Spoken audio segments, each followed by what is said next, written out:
There's no way that you could watch Michael Jordan and LeBron James and think that Michael Jordan is not the GOAT. LeBron James has been protected by the basketball world for so long that seeing the mood finally shift almost feels unreal. For years, whenever LeBron struggled, the conversation somehow found a way to blame somebody else instead of him.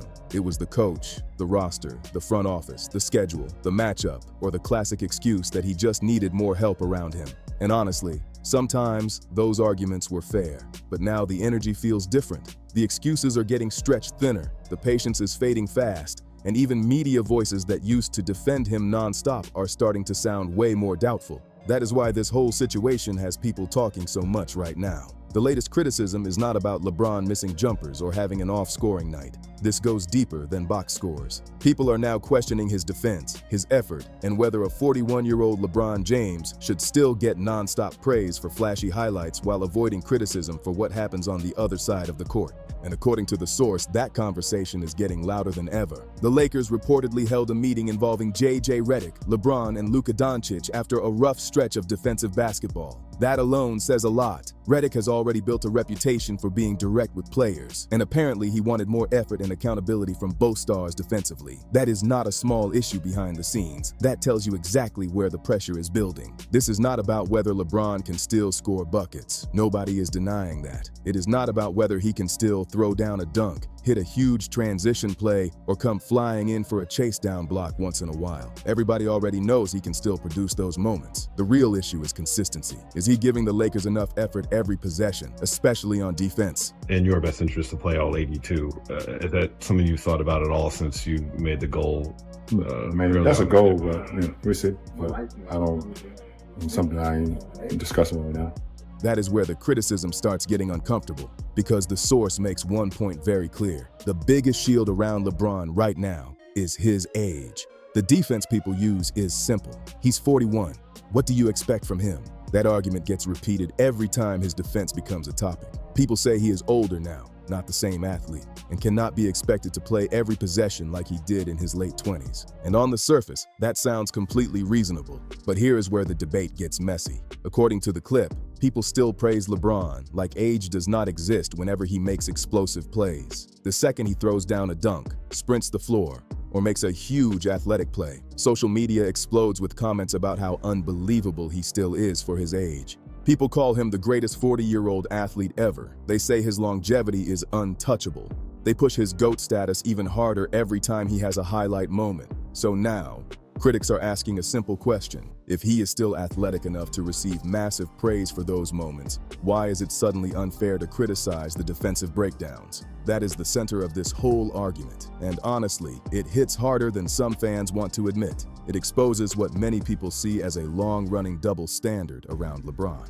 When the game looks exciting, he gets all the credit. When he creates a historic moment, the praise gets louder. When he delivers a highlight clip, people shower him with admiration instantly. But once the conversation shifts toward effort, especially defensive effort, everything changes fast. Suddenly it becomes about age. Suddenly people talk about fatigue. Suddenly the expectations drop completely. Fans and analysts start acting like playing defense is some impossible task that should automatically be excused because of how many miles he has on his career. Yeah, I mean, listen, we came that far, so, trying to see if I can make plays. Obviously my presence on the floor, is key for our ball club, but I thought the guys did a great job, especially in overtime. I thought Marcus was great in overtime, hit the three, and away from their bench.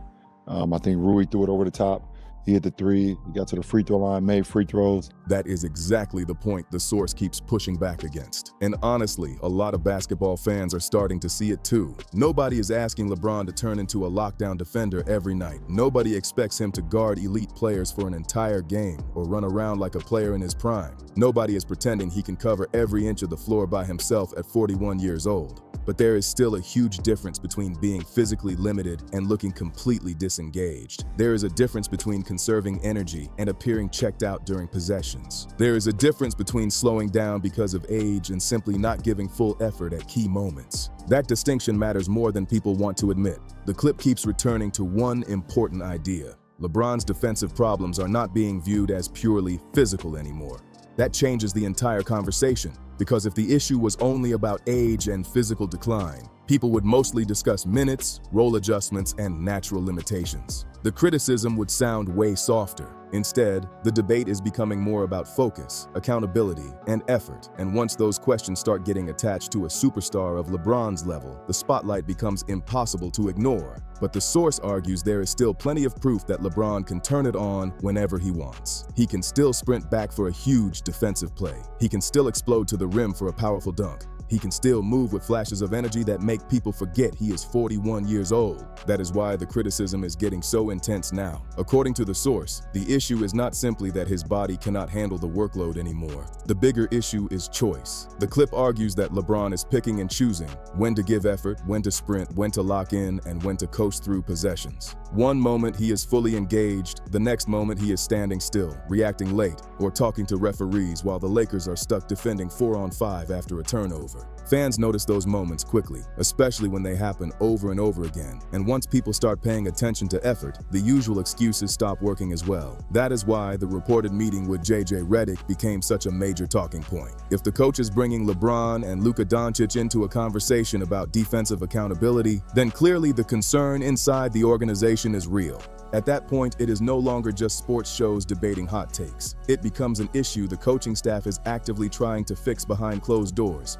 And honestly, the fact that Redick reportedly had to challenge LeBron, a player with one of the greatest careers the NBA has ever seen, to raise his defensive effort says a lot about where things currently stand. That is where the mood around the situation starts shifting from admiration to frustration. And according to the source, things did not suddenly improve after that meeting either. The Lakers managed to beat the Kings, but then quickly struggled again against the Pistons. The defensive problems were still there. The energy still looked questionable at times. The overall picture still felt shaky and inconsistent. The source even claims LeBron has become the team's weakest defender right now, which is a shocking thing to hear connected to a player of his level. On top of that, the clip points toward defensive metrics that place him near the bottom of the league in certain categories tied to defensive impact. Michael Jordan has 10 scoring titles. Michael Jordan was a 9-time All-NBA defensive team member. Michael Jordan won 6 titles, 6 NBA Finals MVPs, never once allowed a game to get to a championship series to get to a game 7. Never once. That was in his 13 years in Chicago. We ain't counting the 2 years with the Wizards. He was trying to become an owner, and they needed him to come out of retirement to have an ownership stake. That's what they needed. Years ago, people almost avoided discussing stats like that when it came to LeBron because it felt untouchable. Now those conversations are happening openly. And for Lakers fans, that has to be frustrating because this team already has enough pressure surrounding it. The roster is far from perfect. This is not a squad that can casually survive terrible defense every single night just by scoring a lot of points. They need leadership from their stars. They need energy from the top players. They need LeBron and Luka fully engaged so the rest of the team can follow that standard. If that does not happen, the Lakers become vulnerable to exactly the kind of ugly losses people keep pointing at. Games where they get outworked, exposed defensively, or embarrassed by teams they should be competing against much more comfortably. That inconsistency is becoming harder and harder to ignore. And of course, this is where the roster argument always comes back into the discussion. LeBron's supporters continue saying the team around him is flawed. They argue the Lakers do not have enough defenders, enough depth, or enough reliable role players. They say the roster construction has serious weaknesses and that the front office failed to build a complete contender around him. And to be fair, some of those complaints are completely valid. The Lakers clearly have holes on the roster. Nobody is pretending this team is flawless. But according to the source, that still does not excuse a lack of effort on defense. That is the main point causing so much debate right now. A weak roster might explain why the Lakers are not championship favorites. It might explain why they are not viewed as the deepest team in the league. But it does not automatically excuse low energy, poor defensive focus, or inconsistent effort from the players expected to lead the team every night. The roster problems might explain why the Lakers struggle defensively as a team, but according to the source, they do not explain why LeBron keeps looking disengaged during key moments night after night. They do not explain why he sometimes stays behind arguing after a turnover instead of sprinting back on defense. They do not explain why loose rebounds and second chance opportunities happen right in front of him without that extra burst of effort to stop them. And that is where more fans are starting to get frustrated, because with LeBron's basketball IQ, experience, and physical ability, people expect him to impact the game even when the scoring is not there. The source argues that there are too many possessions where he looks passive when the Lakers desperately need energy and urgency instead. That is why the criticism starts feeling heavier now. The clip makes a strong point by saying that if LeBron truly cannot handle more defensive responsibility at this stage of his career, then the logical move would be adjusting his role. Fewer minutes, less pressure, a reduced workload, maybe even coming off the bench in certain situations like many veteran players eventually do. And honestly, that is not even an insulting idea in basketball terms. Plenty of aging stars adjust as their bodies change. If the physical demands are becoming too much, then role changes are part of the natural process. But according to the source, that argument gets complicated because LeBron himself has reportedly pushed back against those kinds of restrictions before. The clip mentions that the Lakers previously tried putting him on a minutes limit, and he reportedly rejected it. He believed he still had more left than most players in the league. And once that happens, the conversation changes completely. Because if a player insists he can still handle superstar minutes and responsibilities, then people are also going to expect superstar accountability when things go wrong. That is the "you cannot have it both ways" argument the source keeps repeating.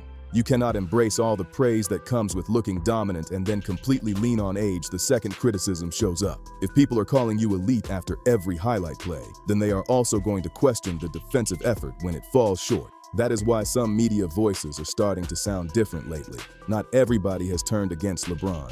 Far from it. He still has millions of supporters, huge respect across the league, and one of the strongest fan bases sports has ever seen. There is still an entire basketball culture built around celebrating his greatness. But the tone around him is slowly changing because the same cycle keeps repeating over and over again. The Lakers struggle defensively, criticism starts building, and then the same excuses get brought back into the conversation. Then LeBron has an incredible athletic moment, social media explodes, and suddenly everybody forgets the problems for a little while. Then the Lakers lose again, and all the criticism comes rushing back immediately. That cycle is wearing thin for a lot of fans and analysts who feel like they are watching the same story play out every week. The source also pushes another interesting point. LeBron is no longer the clear center of the Lakers anymore. For many fans, that is difficult to accept because the NBA spent nearly 2 decades revolving around him. Everywhere LeBron went, the team instantly became his team. But according to the source, things are different now in Los Angeles. Luka Doncic is viewed as the player the franchise is building around moving forward. Luka is the engine. Luka is the one steering the direction of the team right now. LeBron may still be one of the biggest names in basketball and one of the most talented veterans the league has ever seen, but he is not the only star carrying the spotlight anymore. And that changes the expectations around him completely. Every person in the bubble is under a unique circumstance. Everybody that's in the bubble is not accustomed in a professional career of playing without fans. So, Skip, no one wants to hear why you guys haven't played well, why you haven't shot the ball well, why you haven't looked like the Lakers that gained the #1 seed in the West. All they want to hear is, what are you going to do to fix the problem? The Lakers do not necessarily need LeBron to dominate every possession anymore. They do not need him controlling everything offensively like he did during earlier stages of his career. They do not need him trying to prove he is still the main attraction every single night. What they need now is leadership, consistency, and reliable effort on both sides of the floor, especially in the moments when the team starts losing momentum. The Lakers do not just need LeBron to put up numbers anymore. According to the source, they need him focused on helping the team actually win games. And if that means sacrificing touches, stats, or some of the habits that came from being the center of every franchise for years, then that is simply part of basketball at this stage of his career. That is the point the source keeps returning to over and over again. The Lakers are supposed to function as a complete team. They are not built to be a non-stop LeBron highlight show. They are not there just to protect his image or create viral moments for social media. The goal is winning basketball games. And if the roster already has flaws, critics argue the answer cannot be for LeBron to save energy defensively while still demanding heavy offensive control and constant praise on the other end. Either he is contributing in ways that truly impact winning, or the questions are only going to grow louder. It is a tough standard, but many people would argue it is also a fair one. The source pushes the conversation even further by bringing up something that would have sounded unbelievable years ago. retirement. Not as disrespect, but as part of the bigger discussion about aging stars and changing roles in sports. Because eventually, every player reaches a point where the body changes, the workload becomes harder, and adjustments have to happen. The argument being made is simple. If LeBron truly cannot consistently handle the defensive responsibilities or physical demands that come with major minutes anymore, then the options start becoming limited. Either the role changes, the expectations change, or eventually the career itself reaches its final chapter. According to the source, there may come a point where LeBron has to fully embrace those limitations, accept a reduced role, or seriously think about stepping away from the game altogether. What makes this whole situation even more intense is how divided the basketball world has become over LeBron right now. Some fans still see every bit of criticism as disrespect toward one of the greatest players ever. Others believe the standards around him have been softer than they would be for almost any other superstar in the league. And that divide keeps growing every time the Lakers struggle. One side points at the scoring numbers, the highlights, and the moments where LeBron still looks unbelievable for his age. The other side points at the defensive possessions, the lack of urgency at times, and the visible frustration on the court when things start going wrong. Both sides keep throwing different evidence into the conversation, which is why the debate has become non-stop. The pressure also gets bigger because of how much attention follows the Lakers every single night. Every defensive mistake gets replayed everywhere. Every slow rotation gets clipped online. Every moment where effort looks questionable instantly turns into a huge discussion across sports media and social platforms. And the reality is simple. When you spend years being treated like the face of the league, people are going to hold you to impossible standards for your entire career. That spotlight never really disappears. If LeBron dominates, people celebrate him like a legend. If he struggles, the criticism becomes 10 times louder because expectations around him were always massive to begin with. The source also hints at another uncomfortable truth. At this stage of his career, every season starts shaping the final memory fans will have of him as a player. That is why these conversations feel heavier now. People are no longer just debating games or bad stretches. They are debating legacy, leadership, and how one of basketball's biggest icons handles the final years of his career. And right now, fair or unfair, the questions around effort and accountability are becoming harder for people to ignore. At the end of the day, this is why the conversation around LeBron has become so complicated right now. Nobody is denying the greatness. Nobody is pretending he has not done legendary things for the game of basketball. Very few players in sports history have stayed this productive, this famous, and this impactful for this long. That part is undeniable.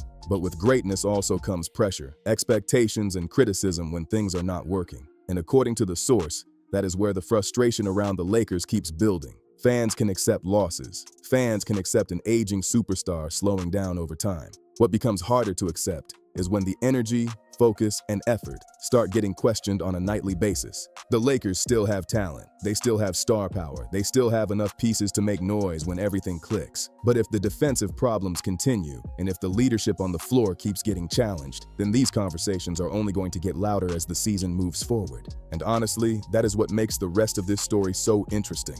Is LeBron going to answer the criticism and lock back in defensively? Will the Lakers finally figure things out around Luka and LeBron together? Or are these issues going to keep following the team into bigger games and bigger moments later in the season? That is the question everybody is watching right now. If you enjoyed this video, make sure you hit that like button, subscribe to the channel, and share this with other basketball fans so they can join the conversation too. Drop your thoughts in the comments. Do you think the criticism toward LeBron is fair, or are people expecting too much from him at this stage of his career? Thanks for watching, and I'll catch you in the next one.